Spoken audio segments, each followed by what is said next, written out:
వదలుడు గర్రెబెళ్ళినావు నా ఛాన్స్ చెప్పిన ఫోటో పెట్టినా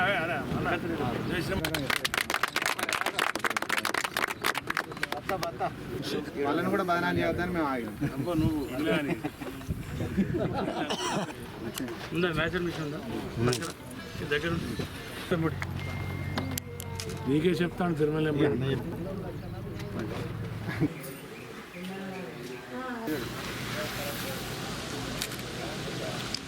చప్పటి కొట్టాలి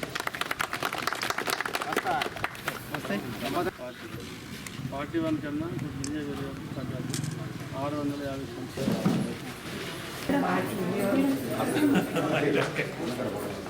బిడ్డ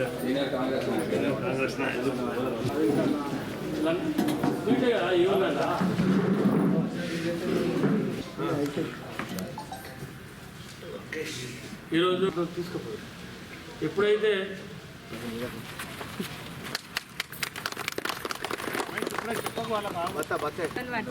ఇది కూడా మిగులుతుంది. 350 గ్రాములు మిగతా చెప్తాను 350 ఒక ట్రాక్టర్ డబ్బా ఎన్ని బస్తాలు 70 కిలోలు 3 వచ్చింది ఇది దొంగతనం జరుగుతుంది ట్రాక్టర్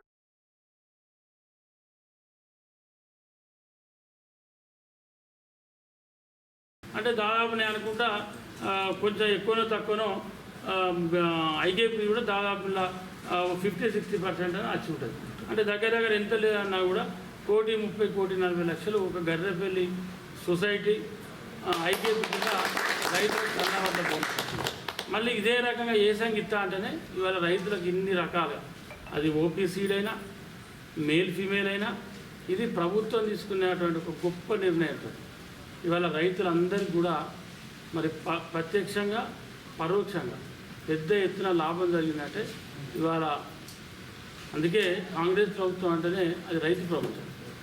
రైతును రాజ్యత్వం అని చెప్పి ఆ రోజు ఏదైతే ప్రభుత్వం చెప్పిందో తూచ తప్పకుండా ఇవాళ ప్రభుత్వం మాట ఇచ్చి మాట తప్పకుండా మన ముఖ్యమంత్రి రేవంత్ రెడ్డి గారు రైతులకు సంబంధించినటువంటి ప్రతి కార్యక్రమాన్ని చేసుకుంటూ ఇవాళ ముందుకెళ్తూ ఉన్నారు. కానీ డి హనుమంతరావు గారు కూడా ఇక్కడికి రావడం జరిగింది. ఆ రోజు ఇదే గడ్డపల్లి సెంటర్లో ప్యాడీ రైతుల వరి ధాన్యాన్ని కటింగ్ చేస్తూ ఉన్నారంటే ఆనాడు 43-44 కిలోలు జోకి మళ్ళీ రైస్ మిల్ దగ్గరికి వెళ్ళాక మళ్ళీ ఆడ ట్రాక్టర్లు లారీలు ఆపి మీ రైతును రమ్మన్నారంటే ఈ సెంటర్లో రైతు వైపు అక్కడ బదిలాడితే ఇట్లా మనం బర్త్డే కేక్ అయితే ఎట్లా కొత్తామో అట్లా కట్ చేసి రైతులు 6 సంవత్సరాలు విచ్చల విడిగా ఇష్టానుసారంగా ఇవాళ స్టార్టింగ్ 2 కిలోలతో స్టార్ట్ అయింది.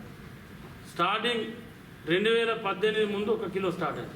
మళ్ళీ గవర్నమెంట్ రాగానే ఆ పసరికే 2 కిలోలు స్టార్ట్ అయింది. ఆ పసలు అయిపోయాక 2,000, 3,000, 5,000 లాస్ట్ చివరికి వచ్చారికి ఏడిపోయిందంటే 10 నుండి 15 కిలోలు అయిపోయింది 100 కిలోల వద్ద. అంటే అడిగే నాదులు లేడు, అడిగితే సమాధానం చెప్పే పరిస్థితి లేదు. నీ ఇష్టం ఉంటే ఇవి లేకుంటే కొట్టబోవాళ్ళు.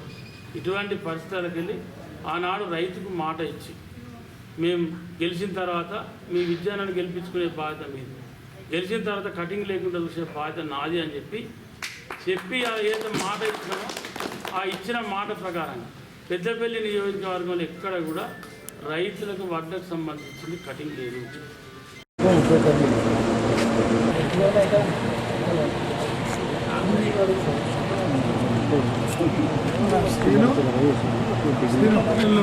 దొంగలు పడుకోవడం, గాంజా పడుకోవడం ఇవన్నీ జరుగుతున్నాయి కదా.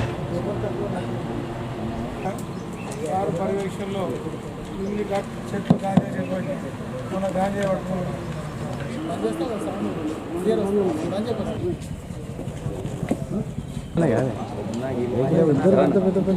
ఇద్దరు వ్యక్తులు సమానంలో పెద్దనే పనిచేస్తున్నారు. గట్టి బదనం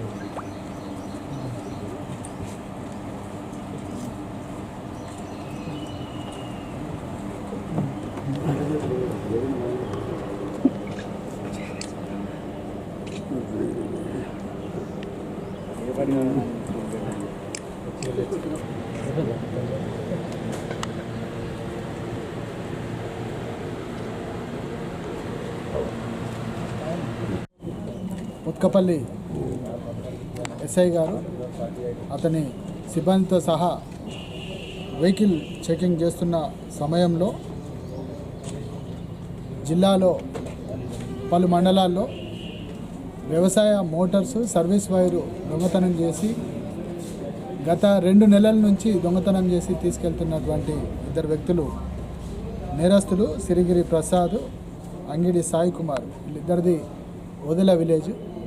వీళ్ళిద్దరు కూడా ఆటో ట్రాలీలో టువర్డ్స్ జమ్మికుంట వైపు వీళ్ళు ఈ current Motors service wire vehicle వేసి తీసుకెళ్తున్నప్పుడు అక్కడ వెహికల్ చెకింగ్లో దొరికినప్పుడు వాళ్ళను విచారించగా వాళ్ళు నేరాలు చేస్తున్నట్టుగా గత 2 నెలల నుండి వీళ్ళు నేరాలు చేస్తున్నట్టుగా ఒప్పుకోవడం జరిగింది.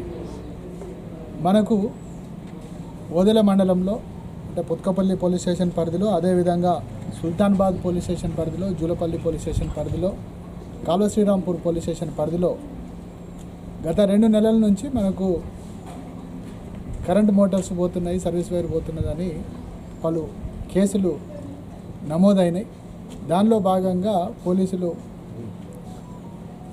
దొంగలు ఎవరు చేస్తున్నారా అని వాళ్ళను వెతికే పనిలో ఉన్నారు. ఈరోజు వాళ్ళు దొరకడం జరిగింది. సుమారుగా 13 కేసులు రిపోర్ట్ అయినాయి. మొత్తంగా 39 కరెంట్ మోటార్స్ రికవర్ అయినాయి. అదేవిధంగా 750 మీటర్స్ ఎలక్ట్రిక్ వైరు సీజ్ చేయడం జరిగింది. దీని వర్త్ సుమారుగా 10,67,500 రూపాయల వర్త్ కలిగినటువంటి కరెంటు మోటార్స్ సర్వీస్ వైర్ను కూడా ఇది రికవరీ చేయడం జరిగింది. ఈ నేరస్తులు గత కొంతకాలం నుండి వీళ్ళు ఈజీగా మనీ సంపాదించాలనే ఉద్దేశంతో చెడు అలవాట్లకు బానిసై బెట్టింగ్, తర్వాత ఈ పేకాట ఆడడం ఇట్లాంటి వ్యసనాలకు బానిసలై వాళ్ళు తాగుడుకు మద్యానికి అలవాటు పడి వాటికి డబ్బులు అవసరమై వీళ్ళు ఈ దొంగతనాలు చేస్తున్నట్టుగా వాళ్ళు చెప్పడం జరిగింది.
సోప్స్ కూడా హెయిర్ ఆయిల్, షాంపూస్, ఇంకా ఫ్యామిలీ మెంబర్స్లోనే ఇంట్రెస్ట్ ఉన్న వాళ్ళందరూ ఇలా జాయిన్ అయ్యి స్టార్ట్ చేసి ఇంకా డిమాండ్ బాగానే పెరుగుతుంది మాకు అని ఇన్వెస్ట్ చేస్తే కొంచెం పెద్ద స్కేల్లో స్టార్ట్ చేసాం.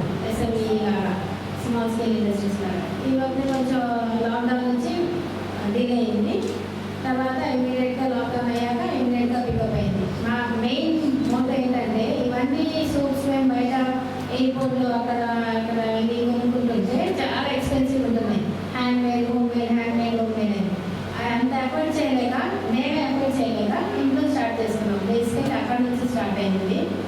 ఇంకా ఎకనామికల్గా ఉంటుందని ఈ సర్వీసెసే మా జనరల్ పబ్లిక్ కూడా అడుగుతున్నారు కాబట్టి వాళ్ళకు కూడా అందుబాటులో ఉంటాయని క్వాలిటీ అదే మెయింటైన్ చేసి ఎకనామికల్గా ఉండేటట్టు స్టార్ట్ చేసాం. మార్జిన్స్ చాలా తక్కువ పెట్టుకోవాలి. ఇంకా మీకు తెలుసు ఫస్ట్ నుంచి చేసే వాళ్ళకి కూడా క్వాలిటీ ఎలా ఉంది, మన మార్జిన్స్ ఎలా ఉన్నాయి. ఇవే సోప్స్ బయట చూస్తే బేసిక్ సోప్సే 150-200 అలా ఉంటాయి. Hand made, herbal, durable soaps అని. మా మెయిన్ మోటో ఏంటంటే ఈ క్వాలిటీ ప్రోడక్ట్స్ అందరూ క్యాండిడేట్ ఉండాలని స్టార్ట్ చేసాము. సో ఇది 2018 స్టార్ట్ అయ్యి మన తెలంగాణకి 2 years బ్యాక్ వచ్చింది. సో మనం స్టార్టింగ్లో సేల్ అయితే మనకి 1.5 lakh 2 lakhs వరకే అయ్యింది. కానీ ఇప్పుడు మనకి ఎంత అవుతుంది, 25 lakhs దాకా సేల్ వస్తుంది. సో ప్రతి కస్టమర్ మనకు వాడిన కస్టమర్ రిపీటెడ్గా వస్తున్నారు. మెయిన్ ఏంటంటే మనది క్వాలిటీ అనేది టాప్ నాచ్ క్వాలిటీ మనది. దీంతో మనకి నార్మల్ హెర్బల్ సోప్స్ నాకు మేడం చెప్పినట్టు బయట ఎక్కడ కొంటే ఎంత 200 రూపీస్ మినిమం ఉంటుంది ఎంఆర్పి. మనది ఎంత 40 రూపీస్, 75 grams 40 రూపీస్. సో ఈ ప్రైస్ స్ట్రక్చర్ అనేది ఎందుకంత తక్కువైందంటే మనం వాడేది క్వాలిటీ ప్రొడక్ట్స్ అయినప్పటికీ ప్రొడక్షన్ మనదే కాబట్టి ప్రొడక్షన్ అనేది మనదే. మెయిన్గా ఇందులో మనం కొన్ని ఇందాక మీకు చెప్పినట్టు మంచిస్టా ఏది ఉన్నాయో అది ఆ గ్రౌండ్లో ఉన్నదానికే పవర్ ఎక్కువ ఉంటుంది కాబట్టి అక్కడ మనం ప్రొడ్యూస్ చేస్తాం. కానీ మిగతా ఇంగ్రీడియంట్స్ ఏది ఉన్నాయో మన ఫామ్లోనే మనం పండించి తీసుకున్నాం కాబట్టి రా మెటీరియల్ కాస్ట్ కొంచెం తక్కువ అవడం వల్ల మనం ఈ ప్రైస్కి ఇవ్వగలుగుతాం. సో మీరు మార్కెట్లో ఆలోచన బయట ప్రోడక్ట్ ఎందుకంత రేటు విధించడం తప్పుందని చెప్పేసి దాని రీజన్ ఏంటంటే మన ఎంపీ సార్ మన ఎంపీ మేడం వాళ్ళ విజన్ ఏంటంటే ప్రతి ఒక్కరి ఇంట్లో హర్బల్ సోప్ ఉండాలి, ఆ హర్బల్ సోప్ ఎండిఎం సోప్ అయి ఉండాలి అనేది వాళ్ళ మెయిన్ మోటో. అందుకని చెప్పేసి మనకి పెద్దగా మార్జిన్ లేకపోయినా కానీ అంటే సేల్ మార్జిన్ లేకపోయినా కానీ మన వాళ్ళు ఆ రేట్కి ఇవ్వగలుగుతారు. ఇంకోటి ఏంటి మనకి మెయిన్ ఇంకోటి ఏంటంటే ఫార్మ్స్ మనవే.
జోహార్ జోహార్ గిట్ల ముకుందరెడ్డి గారు, జోహార్ జోహార్ జోహార్ జోహార్ గిట్ల ముకుందరెడ్డి గారు. పెద్దపల్లి మాజీ శాసనసభ్యులు గీట్ల ముకుందరెడ్డి గారు క్రిస్టేషులు వారు చనిపోయి ఈ రోజుకు 11 సంవత్సరాలు గడుస్తున్న సందర్భంలో వారిని ఈ ప్రాంతంలో అనేక రకాలుగా ఇక్కడ ఉన్నటువంటి ప్రజలకు కానీ ఈ ప్రాంతానికి కానీ అనేక రకాల సేవ చేసినటువంటి గీట్ల ముకుందరెడ్డి గారిని స్మరించుకుంటూ ఈరోజు శ్రీరాంపూర్ మండల కేంద్రంలోని ప్రభుత్వ ఆసుపత్రిలో ఉన్నటువంటి వైద్యం కోసం వచ్చినటువంటి ఈ ప్రాంత ప్రజలకు పండ్ల పంపిణీ చేయడం జరిగింది. ఈ కార్యక్రమంలో గీట్ల ముకుందరెడ్డి గారి అభిమానుల సంఘం ద్వారా ఈ యొక్క పండ్ల పంపిణీ చేయడం జరిగింది కనుక వారు ఈ ప్రాంతానికి వారు ఎక్కడున్నా కూడా ఈ ప్రాంతం పైన వారి ఆత్మ అనేది ఉంటుంది కనుక వారి ఆత్మ శాంతించాలని కోరుకుంటూ ఈ ప్రాంత ప్రజలకే ఈ యొక్క పండ్ల పంపిణీ కార్యక్రమం చేపట్టడం జరిగింది. ముఖ్యంగా వారు 3 పర్యాయాలు కూడా పెద్దపల్లి నియోజకవర్గంలో ఎమ్మెల్యేగా వారి సేవలు కొనసాగించారు. ఈ ప్రాంతాన్ని అభివృద్ధి చెందించడం జరిగిందంటే కేవలం ముకుందరెడ్డి గారి హయాంలోనే జరిగింది.